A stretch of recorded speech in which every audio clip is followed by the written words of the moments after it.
Good morning, everyone. So, today we will start with the first chapter, that is physical world. Now, in this chapter, only in one topic we will focus, that is fundamental forces in nature. Apart from this topic, the other topics is generally it is about the scientists and all. So, for your exam purpose, those topics are not required. But yes, to enhance your knowledge, you can certainly go through those topics. But for your exam purpose, from first chapter, you need only this topic. So, we will discuss about fundamental forces in nature.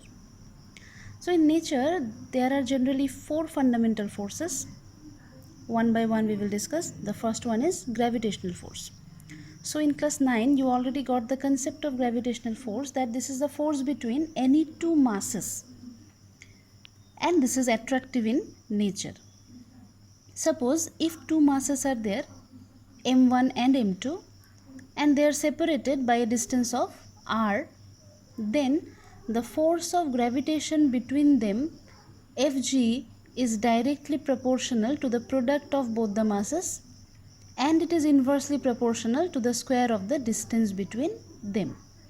Now combining these two, we can write Fg is proportional to m1 m2 by r square.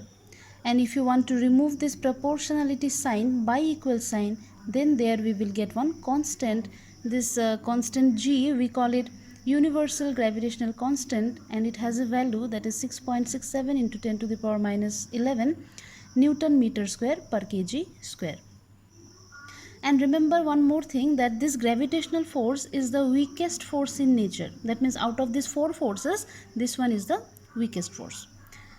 Next one, that is number 2, it is electromagnetic force. So in this topic, electromagnetic force, we will discuss about two types of force. One is electric force, the other one is magnetic force.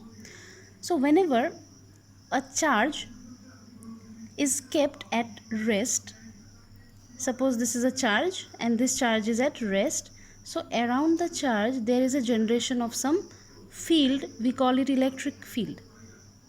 And within this field, if you bring some other charge, then between these two charges there will be either attraction or repulsion. It depends on the nature of the charge. If both the charges are positive or negative in nature, then there will be repulsion. If one is positive, the other one is negative, then there will be attraction. So that is electric force. Again, we are talking about electromagnetic. So magnetic force means when a charge is in motion. Suppose a charge is in motion means it is nothing but current. Suppose there is a wire, conducting wire, through which current is flowing in this way. Current is flowing means actually the charges are moving from this end to that end, maybe. Okay. Or maybe the reverse one also, this end to that end. Anyways, so when the charges are moving, there will be generation of some current. So around this conductor, there will be formation of some magnetic field. Now within this magnetic field, if you bring another conductor which is also allowing some current to flow through it, then between these two conductors there will be either attraction or repulsion depending upon the direction of current. So that kind of force will be magnetic force.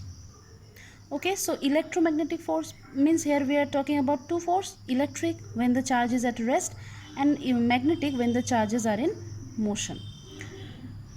And this electromagnetic force, it can be attractive or repulsive in nature. Next one, number 3, strong nuclear force. So strong nuclear force, it is observed inside the nucleus. We know that inside atom we have nucleus, and inside nucleus we have protons and neutrons.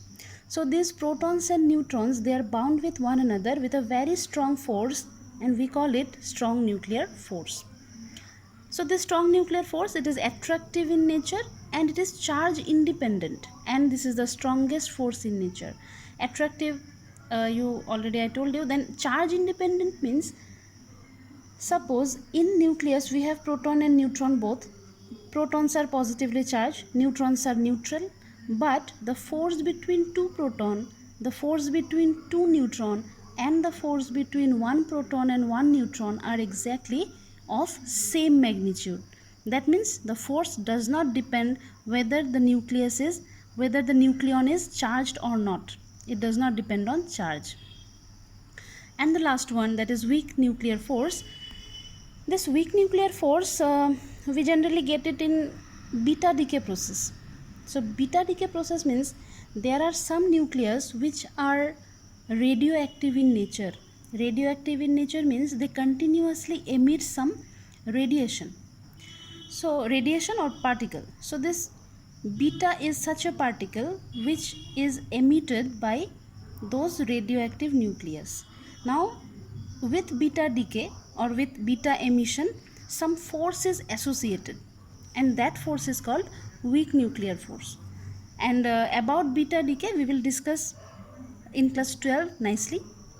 So for this time being, you just remember that weak nuclear force is a force which is associated with beta decay process. And if you arrange all these four forces according to their strength, suppose increasing order of their strength, then it comes like this: gravitational force, it is the weakest one, then it is weak nuclear force, then it is electromagnetic force, and then the last one, that is the strongest one, is the strong nuclear force. And if you are asked to arrange them in decreasing order, then the order will be just reverse. First we will place strong nuclear force, then we will place electromagnetic force, then it will be weak nuclear force, and the last it will be gravitational force. So this is all about chapter 1, because in chapter 1 you don't have to study other things for exam purpose.